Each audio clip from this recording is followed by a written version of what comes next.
Everyone, मैं नवीन कुमार स्वागत करता हूं आप सभी का सरस्वती क्लासेस बाय नवीन कुमार यूट्यूब चैनल पर।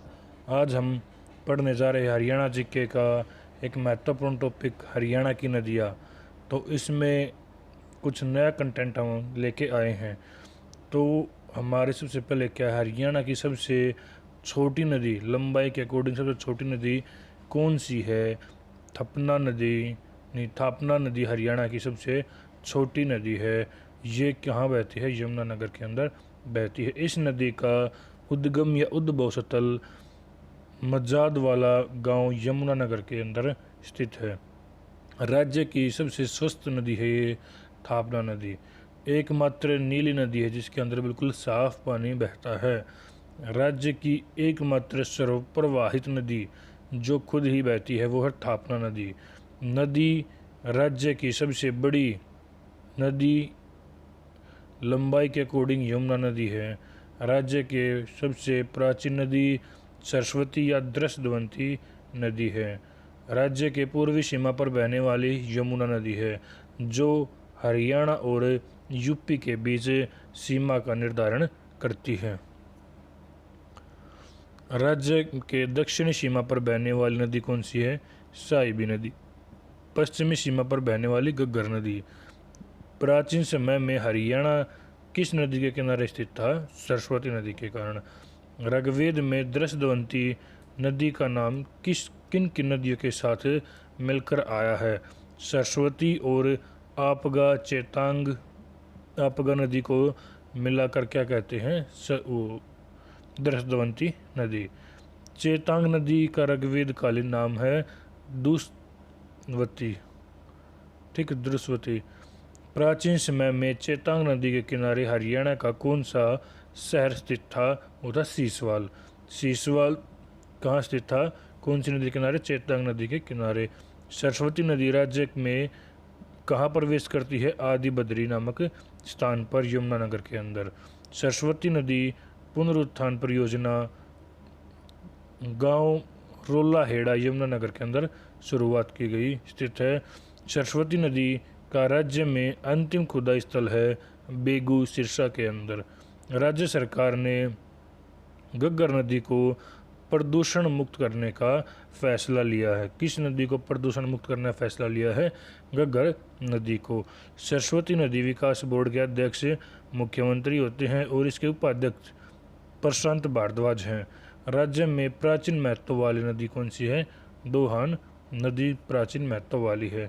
तो प्रवाह के आधार पर हरियाणा में नहीं, उद्गम के आधार पर हरियाणा में नदियों को दो भागों में बांटा गया है। एक उत्तरी हरियाणा की नदियाँ और दक्षिण हरियाणा की नदियाँ।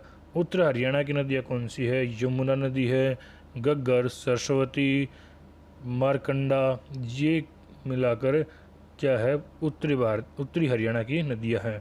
तो उद्गम स्थल है यमुना नदी का बंदरपुर चोटी यमुनोत्री उत्तराखंड के अंदर।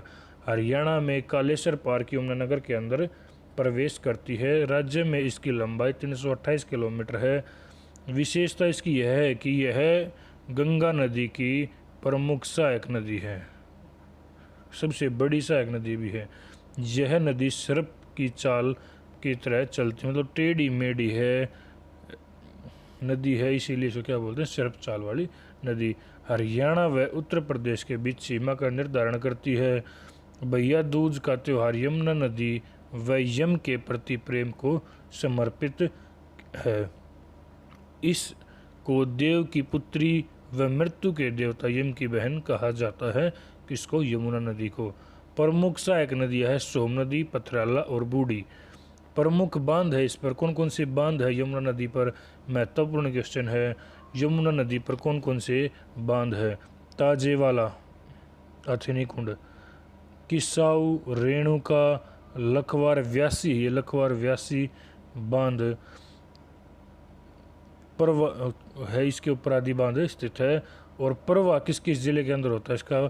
यमुनानगर, करनाल, पानीपत, सोनीपत और पलवल के अंदर इसका प्रवाह होता है। कुछ इसका एरिया फरीदाबाद कुछ गाँव में भी ये प्रवाहित होती है। घग्गर नदी उद्गम स्थल इसका शिवालिक की पहाड़ियाँ, डगसाई, सिरमौर जिला, हिमाचल प्रदेश के अंदर इसका उद्गम स्थल है। हरियाणा में कालका पंचकुला से प्रवेश करती है। इसकी कुल लंबाई 291 किलोमीटर है। प्रवास इसका कहाँ कहाँ पर होता है? पंचकुला, अम्बाड़ा, कैथल, फतेहाबाद और सिरसा। कैथल के बाद ये पंजाब में चले जाती है और वहाँ से फतेहाबाद के अंदर वापस हरियाणा में एंट्री करती है, जींद को छोड़कर। प्रमुख बांध कौशल्या, इसके ऊपर प्रमुख बांध है। छामला बांध है, दीवानवाला, दंगरान, विजयराज बांध या ओटू बांध सिरसा में ये स्थित है। ये ओटू बांध काफ़ी टाइम एग्जाम में आया हुआ है कि ओटो बांध किस नदी पर है या वियराज बांध किस नदी पर है, तो घग्गर नदी पर वियराज या ओटू बांध बना हुआ है। घग्गर नदी के छोटे छोटे नाले ची कहलाते हैं और घग्गर नदी के द्वारा निर्मित बाढ़ के मैदान को नैली कहते हैं। घग्गर नदी को पाकिस्तान में हाकड़ा नदी के नाम से जाना जाता है। यह हरियाणा से सिरसा से होते हुए राजस्थान में और राजस्थान से होते हुए पाकिस्तान के अंदर एंट्री करती है। राज्य सरकार ने इस नदी को पूर्णतः प्रदूषित मुक्त करने का लक्ष्य रखा है। सरस्वती नदी, सरस्वती नदी का ऋग्वेद में महत्वपूर्ण स्थान है। उद्भव स्थल या इसका उद्गम स्थल सिमरोर जिला, हिमाचल प्रदेश, हरियाणा में प्रवेश आदि बद्री, यमुनानगर से है। प्रवाह स्थल कौन कौन से हैं? लोर, भवानीपुर, पेहुआ, बाल, छप्पर, खेड़ा और सिरसा सरस्वती नदी के उद्गम या प्रवाह क्षेत्र है। प्रमुख सहायक नदियाँ मारकंडा और टांगड़ी है। इस नदी के किनारे आदि बद्री तीर्थ स्थल स्थित है। यह हरियाणा की सबसे प्राचीन और पवित्र नदी है जिसका वेदों में उल्लेख मिलता है। महर्षि व्यास, वेद व्यास ने इसी नदी के किनारे पर महाभारत की रचना की थी। मुगले वाली गांव यमुनानगर में सरस्वती नदी की खुदाई का काम प्रारंभ हुआ था। सरस्वती नदी पुनरुत्थान परियोजना का शुभारंभ रोल्लाएड़ा गांव यमुनानगर में 21 अप्रैल 2015 को विधानसभा अध्यक्ष श्री कंवरपाल गुर्जर जी ने किया था। सरस्वती विकास बोर्ड के अध्यक्ष सीएम होते हैं और फिलहाल उपाध्यक्ष है प्रशांत भारद्वाज। सरस्वती नदी की अंतिम खुदाई स्थल बेगू सिरसा, हरियाणा के अंदर बेगू सिरसा में है। यह सप्त सिंधु क्षेत्र की प्राचीन नदी है। महाभारत में वर्णित नरकातारी तीर्थ इसी नदी के किनारे स्थित है। नरकातारी एक महत्वपूर्ण तीर्थ स्थल है जो कि हमारे एग्जाम में काफ़ी बार पूछा गया है कि नरकातारी तीर्थ स्थल किस नदी के किनारे स्थित है, तो हम बताएंगे सरस्वती नदी के किनारे।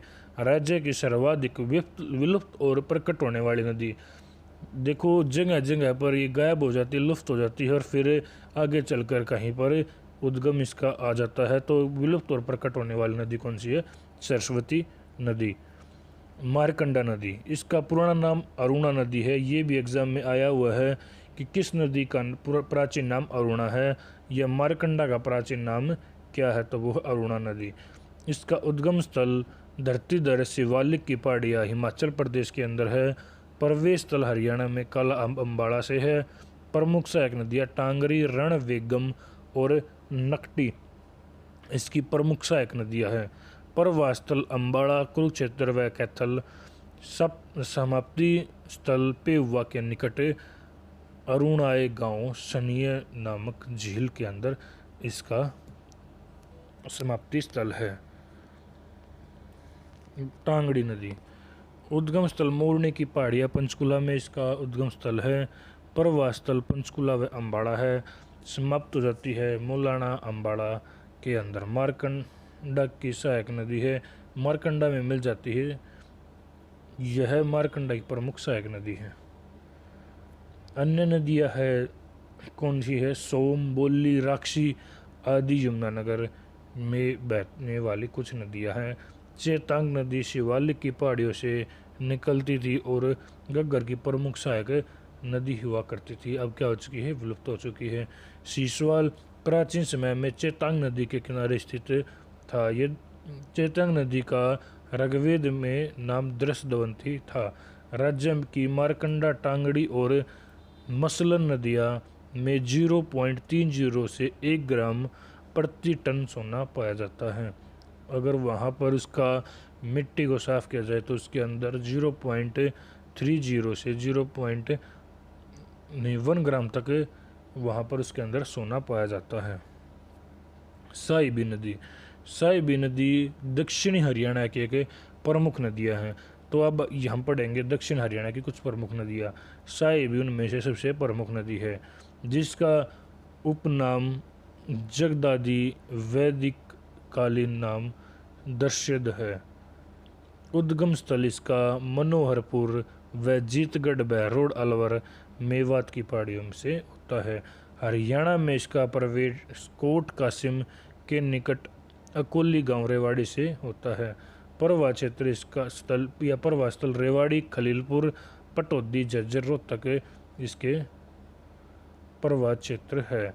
प्रमुख बांध इस पर मसाणी बांध, ये एग्जाम में आया हुआ है कि मसाणी बांध किस नदी के किनारे पर है, ये है साहिबी नदी। और इसकी प्रमुख सहायक नदी इंदौरी है। कुल उपवा स्थल या कितने हरियाणा के अंदर कितनी लंबाई तक ये प्रवाहित होती है, वो 198 किलोमीटर क्षेत्र के अंदर ये प्रवाहित होती है। इंदौरी नदी, उद्गम स्थल इंदौर गांव मुंह कस्बा के निकट इंदौरी किले के पास मेवात की पहाड़ियों से होता है। प्रवाह स्थल रेवाड़ी व पटौदी इसका प्रवाह स्थल है। ये आगे चलकर साहिबी नदी में मिल जाती है। तो साहिबी की एक सहायक नदी है। दो नदी, उद्गम स्थल नीम का थाना जयपुर की पहाड़ियाँ, प्रवेश हरियाणा में महेंद्रगढ़ से होता है। यह हरियाणा की प्राचीन महत्व की नदी है। मान्यता के अनुसार यह भृगु ऋषि की पत्नी दिव्या कोलमी की नेत्रों से निकली थी।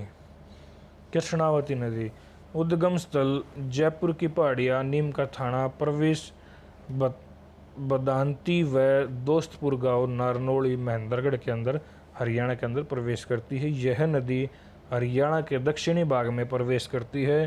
प्रवाह स्थल नारनौल, नीमराणा, रेवाड़ी, कोशली, झज्जर, सुरेती, चुचकवास, रगवेद के मेकिन चुचकवास आदि इसका प्रवाह क्षेत्र है। बाद में ये भी कहाँ मिल जाती है, साहिबी नदी के अंदर मिल जाती हैं। ये साहिबी नदी नहीं, ये मिल जाती है नजफगढ़ नाले के अंदर मिल जाती है। ऋग्वेद में किन दो नदियों के साथ मिलकर दृष्टवंती नदी का निर्माण मिलता है, हमने पहले पढ़ लिया। सरस्वती और आपका नदी मिलकर प्राचीन समय की दृष्टवंती नदी होती थी। तो आज हमारा इस वीडियो में यहीं तक है हमारा टॉपिक। अगली वीडियो में हम नेक्स्ट टॉपिक के बारे में चर्चा करेंगे। तो वीडियो को पूरा देखने के लिए बहुत बहुत धन्यवाद और हमारे चैनल को सब्सक्राइब करें। अगर वीडियो अच्छे लगे तो लाइक भी करें। Okay, thank you.